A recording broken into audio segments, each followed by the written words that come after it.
carbonyl group, C double bond O lang. Okay? Pag dinagdagan nyo ng R group, so parang R, C double bond O. Ayan. So, R group plus C double bond O. Anong term na natin doon? Acyl group. Okay? So, what if C double bond O naman, then isang hydrogen or at least one hydrogen. Yung term na natin dito is yun sa PowerPoint, aldehyde or formyl group. So remember, pag C double bond O, carbonyl group. Pag R group plus C double bond O, acyl group. Kapag C double bond O, H, yan ay formyl group. And observe nyo, di ba yung alcohols ay nandito? Pero when it comes sa priority level, mas mataas ang aldehydes and ketone. So study din yung nasa recorded discussion about nomenclature ng aldehydes and ketones. Okay? So anong clues or hints nyo para ma-identify what is aldehyde or ketone? Kapag aldehyde, usually nasa terminal. Nakita nyo lagi nasa dulo. Okay? And you have to replace yung E, di ba yung long discontinuous chain ay alkane, then replace E with EL kapag aldehyde, kapag ketone, O-N-E. Okay? So, for example, you have to identify, ito ay hydroxyl group which is alcohol, pero mas mataas pa din ang priority level ng aldehyde compare mo sa alcohol. So, for example, name natin itong nag-iisang compound na to, below locate and name any branches. So, since yung aldehyde ay mas mataas yung priority levels compare mo sa OH, ito yung magiging first carbon natin, or carbon position number 1. So, 1, 2, 3, 4. So, sa carbon number 4, ito nakatouch yung OH. Sa carbon number 3, ito ay methyl group. Okay, so anong name nitong compound na to? So we have, nasa carbon number 4 hydroxy, nasa carbon number 3 methyl. So you have to arrange it alphabetically. So yan ay 4 hydroxy. Remember, pag nagiging substituent yung OH, okay, hindi na siya part ng longest continuous chain. So siya ay magiging prefix. Okay, so magiging 4 hydroxy, 3 methyl. Then how many carbons yung longest continuous chain? 4 carbons. So yan ay butane. Okay, remember yan ay aldehyde. So yan ay 3 methyl butane. Nasa recorded discussion naman ito. Okay, so an example ko lang yung first compound. And also, ano yung nilalagay natin suffix? Okay, so i-name nyo muna yung cycloalkane plus yung suffix na carbaldehyde. Okay? And take note din yung mga common name and systematic name ng mga aldehyde. So, remember, pag systematic, yan ay based on IUPAC name. Okay?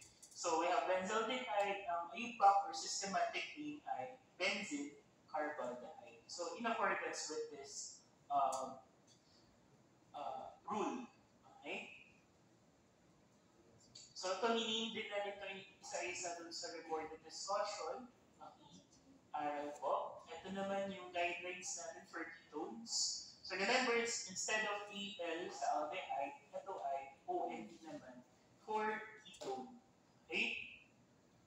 Then, there are times na nagiging, since mas mataas yung priority level mo, for example, aldehyde versus ketone, okay, usually, siya yung nagiging parent, okay? Then, nagiging prefix yung ketone part, okay? Kasi nga, mas mataas yung priority level ni aldehyde compare mo kay ketone. So, for example, dito, 1, 2, 3, 4, 5. So, yan ay, nasaan yung carbonyl group? Nasa carbon number 4. So, yan ay 4 oxo. Then, ilan yung number of carbons ng longest continuous chain? So, 5 carbons. So, yan ay pentane. Since yan ay aldehyde, replace E with AL. So 4-oxo-pentanal. Nasa recorded discussion po ito. Okay? So pakiaral po. So, remember, laging nasa terminal part kapag aldehyde. Okay? For later, ma-figure out nyo, what if may carboxylic acid? Siya na yung magiging part ng yun yung gagamitin natin suffix, magiging prefix na ulit si aldehyde. Okay? So, magbibigay ako ng example later sa carboxylic acid. Okay? So, pwede tayo iba-iba examples doon. Also, discuss today, yung main reason in terms of physical properties ng aldehydes and ketones, yan ay due to the presence of polar na carbon and carbon. Yung C-double bond po. Okay. Then, remember, yung formaldehyde, yun yung simplest aldehyde natin, wherein yung 37% na aqueous solution ng formaldehyde, anong tawag natin doon? Formaldehyde. Okay, tawag natin doon, kapag nilute natin to into 37% aqueous solution ng formaldehyde, we have formalin. Yung formalin na yun, yun yung ginagamit natin to preserve yung mga internal organs, yung mga cadaver na nagamit niyo before sa RFE. Nakahawak na ba kayo ng cadaver or nakakita na? Yung brain lang, yung nasa malaking brain ba? Okay. Usually, nakababad yung brain, heart. Ngayon, nakita ba kayo heart? Pero usually, nakita niyo yung bones, yung naka-burnish. Usually, totoong bone talaga yun. Naka-burnish siya. Okay? Then, usually nakababad yun, 37% aqueous solution. Okay? Then, acetaldehyde, yan ay in terms of boiling point, yan ay 20 degrees Celsius. Okay? Then we have vanillin. Diba, as I mentioned, na-discuss natin ito as flavorant, diba, before sa alcohols and phenols, since ito ay flavorant from or isolated from vanilla beans. Ano yung scientific name? Vanilla planifolia. Okay? Yung aldehydes and ketones, they have pleasant odors and flavors, okay? Kaya sila ginagamit.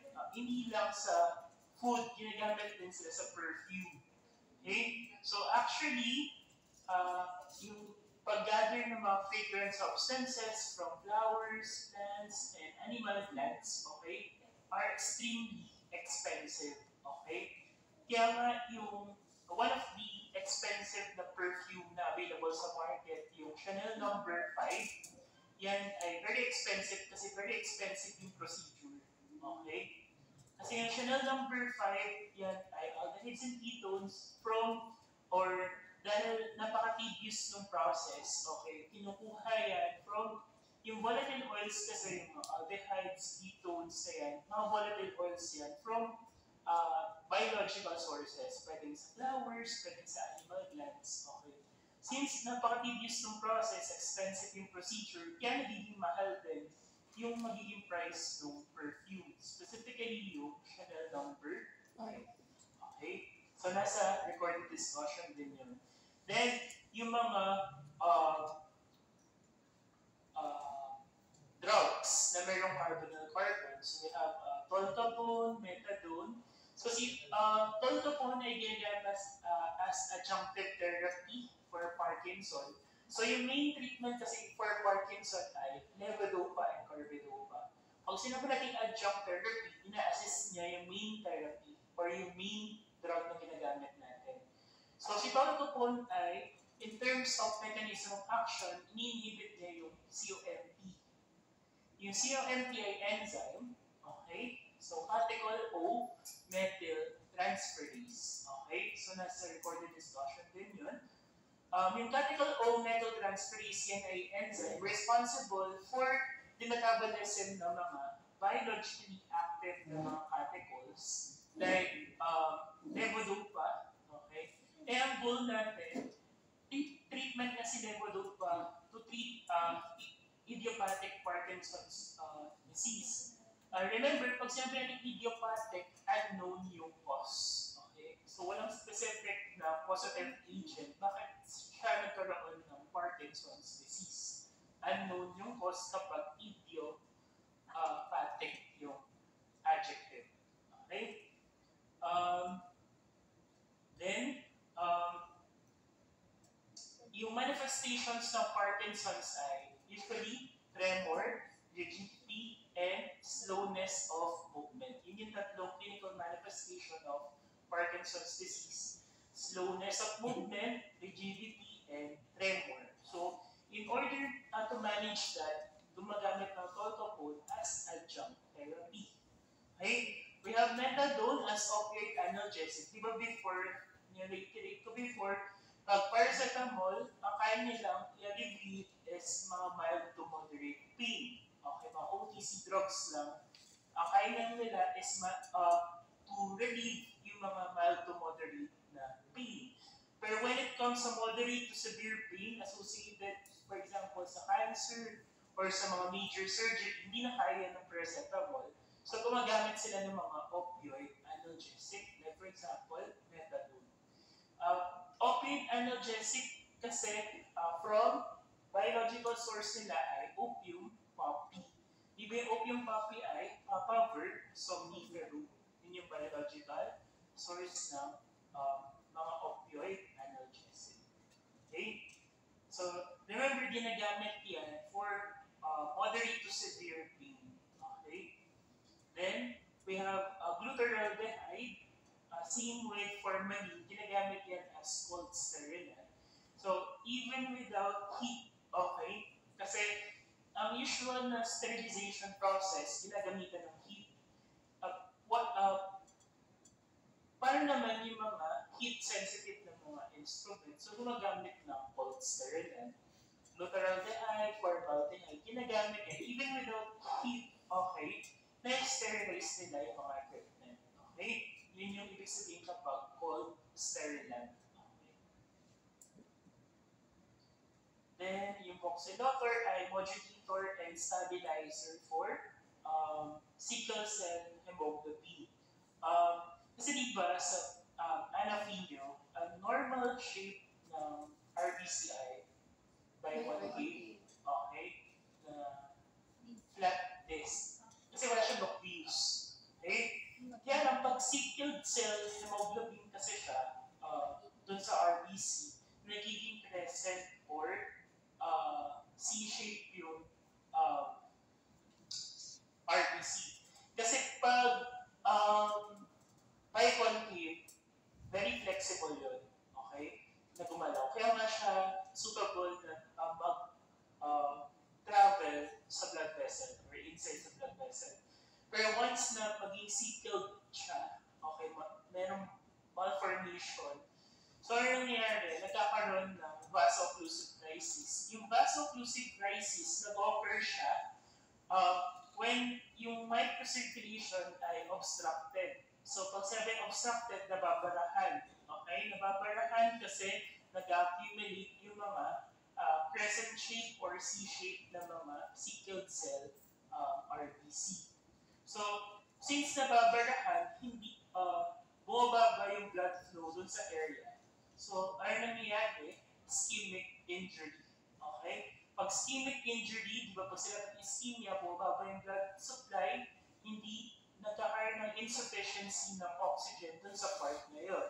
So, if nagkaroon ng obstruction, bababa yung oxygen dun sa area, nagkakaroon ng ischemic injury, then mag-result to pain. Okay? So, yung tandaan nyo lang, voxelotor ay modulator and stabilizer for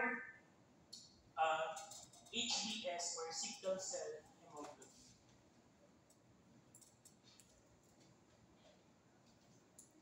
Then, yung different reaction, reduction, oxidation, ano yung mga reagent, ano yung magiging product, okay?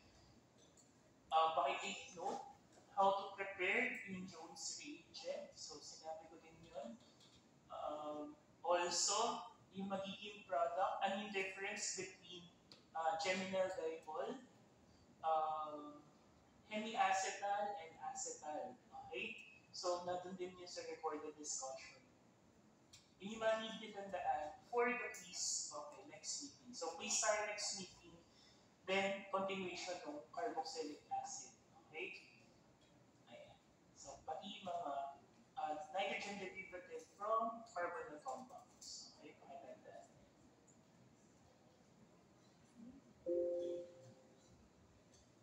So, discuss natin carboxylic acid.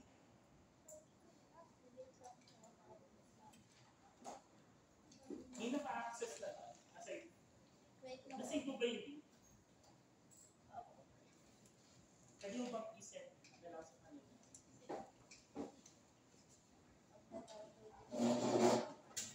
Para ma-access na nila yung aldehydes and ketones. Yun kasi yung pinost ko nung weekend. Okay.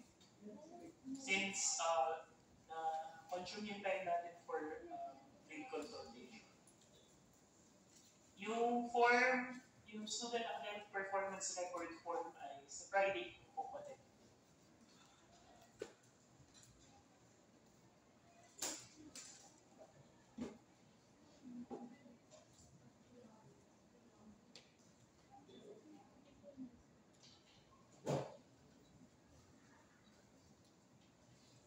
So yung target natin for carboxylic acid, yung first half ng carboxylic acid. Remember, yung carboxylic acids, okay, yung name niya ay contraction of yung portion or components or parts niya. So remember, pag sinabi natin carboxyl group, yan ay collective term for carbonyl carbon, ito yun, and hydroxyl group. So pag pinagsama nyo yung carbonyl carbon plus hydroxyl group, ang collectively known siya as carboxyl group. Yung COOH carboxyl group. Okay? So, ito yung three ways to write a carboxylic acid. Pwede mo siyang CO2H, pwedeng RCOOH, pwedeng RC double bond OH. Okay? Pwede niyo ipakita yung talagang spatial arrangement niya, pwede yung simplified lang, pwede yung i-simplify pa further yung oxygen since dalawa yung atoms ng oxygen. Okay? Then, ano yung need nyo tandaan dito for carboxylic acid? Yung different ay yung vaccine and common mean ng mga carboxylic acid. So,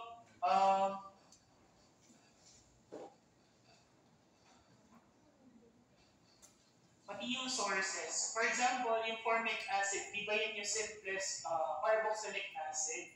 So, di ba sinabi ko before, pag kinagat ng langgam, ang na-release ay formic acid. Okay? Yun yung reason bakit formic acid siya. Kasi in Latin, okay, pag sinabi natin ay formica. Okay? So, yung ayupakmin niya ay methanoic acid. Okay? So, we have vinegar, acetic acid, ethanoic acid, yung ayupakmin niya. In vinegar, remember, yan ay diluted form ng acetic acid. Since iba pag acetic acid concentrated, pag vinegar ay diluted, in market or sa iba commercially available na vinegar nowadays, yung mga dato puti, silver squad, usually ang percentage lang ng acetic acid dyan ay approximately 4 to 6%. 4 to 6% acetic acid in water. Okay? So we have propionic acid, propanoic acid. Isa lang sila, isa ay common mean, isa ay ayupakmin respectively. Pag valeric, yan ay 5, kaya siya pentanoic acid. Tandaan niyo, pag caproic, ano yung difference between caproic, caprilic, and capric? Di ba pag Capricorn ay something related sa goat?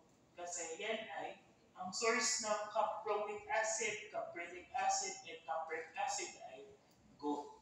Okay? So caproic acid, hexanoic acid. Pag caprilic ay octanoic. Pag capric ay decanoic So, nasa handouts naman yun na, yung common name, IUPAC name. What if dicarboxylic? Pag dicarboxylic, ibig sabihin, dalawa yung carboxyl na present. Okay?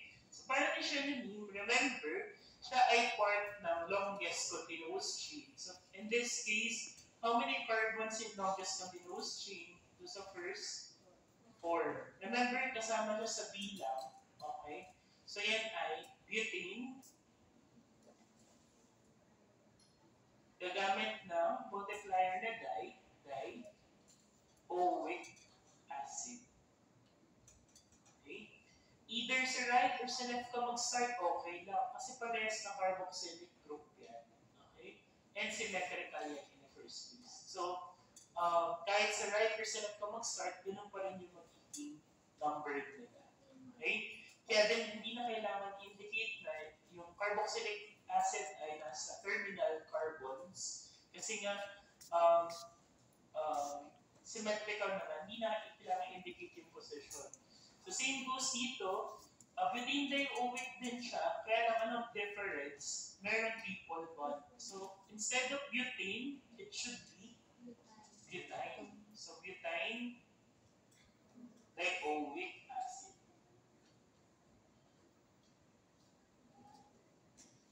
Okay.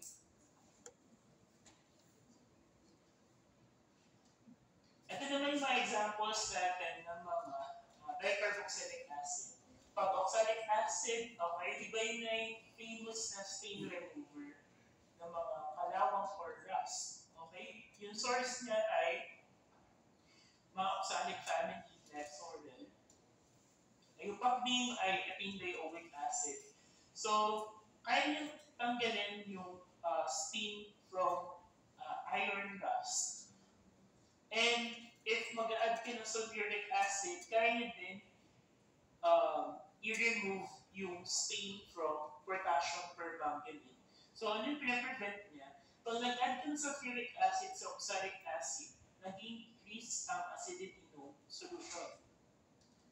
Pag nag-increase yung acidity ng solution, nagpe-prevent natin yung conversion ng MnO4 to MnO2. Diba, yung potassium permanganate, ano bang kulay niya? Purple or violet. So, MnO4 siya, purple. Pag napansin nyo, nalagay yan sa damit or something, as time goes by, nagiging dark brown siya. Okay? So, from purple, nagiging dark brown siya. Nare-reduce ko siya from MnO4, nagiging MnO2 na lang siya. So, dark brown. So, ano purpose ng oxalic acid plus sulfuric acid? Nare-remove yung or nagpa-prevent yung conversion ng MnO4 to MnO2. So, hindi na ma-produce yung potassium permanganate na stain na dark brown. Kasi nga, masyado mataas yung acidity content kasi nag-add tayo ng sulfuric acid. Okay? So, hindi na na-reduce to MnO2 yung MnO4, still nagiging purple siya. So, nare-remove yung stain. Okay? Yung malonic acid ay from apple. Succinic acid ay amber. Glutaric ay gluten. Yung adipic and emeric ay from fat. So, tandaan din yung IUPAC name niya. Also, we have yung gluten. Papansin niyo sa mga imported na products, yung gluten ay meron mga products na gluten-free. Okay? Kasi yung gluten ay protein that is naturally found sa mga grains like wheat and barley. So, anong problem dun sa gluten? If you have a celiac disease,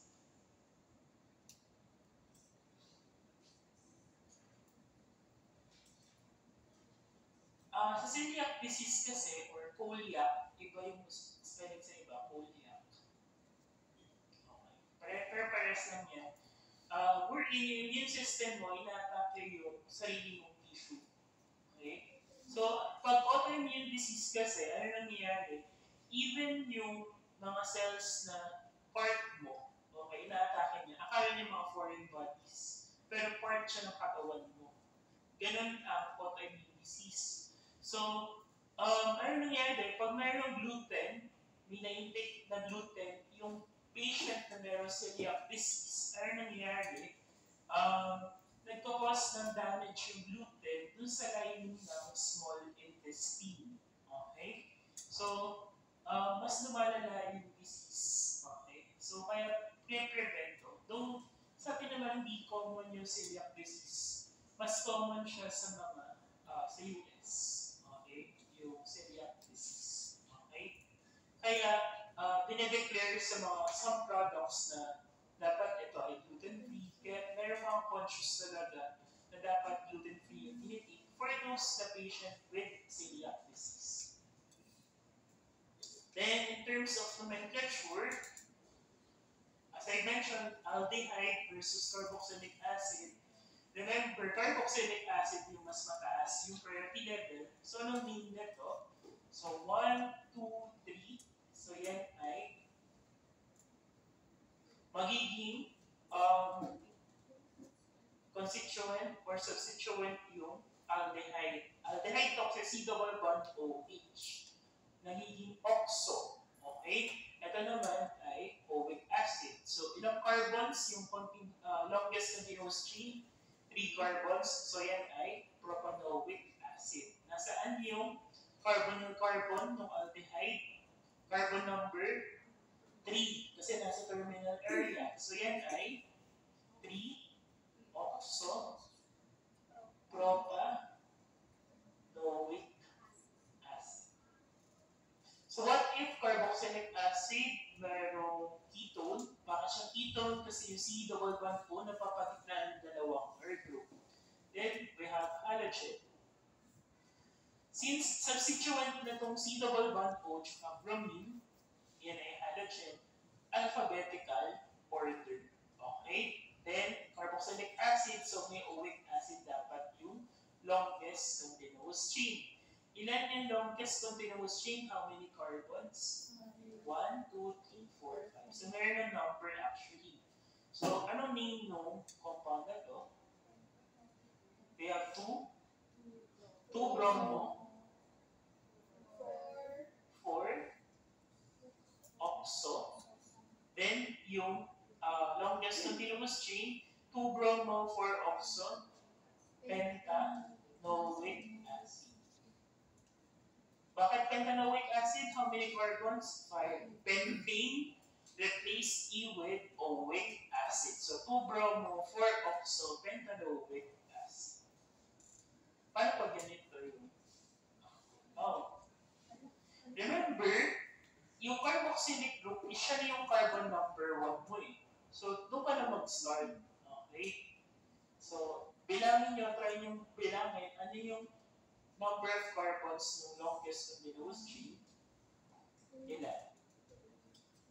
1, 2, 3, 4, 5, 6, 7, 8 carbons yung longest. Okay? Yung longest, remember, pag carboxylic acid, kailangan kasama siya doon sa longest. Okay? Ilan yung substituent? Meron siya sa carbon 6 na chlorine, meron siyang ethyl group sa carbon 4, meron siyang methyl sa carbon number 2. So, ano mean niya?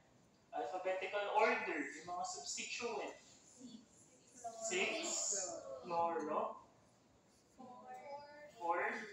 ethyl, 2 methyl, then yung longest continuous chain, octanoic acid. So 6 chloro, 4 ethyl, 2 methyl, octanoic acid. May space lang in between octanoic and acid. Okay? Pero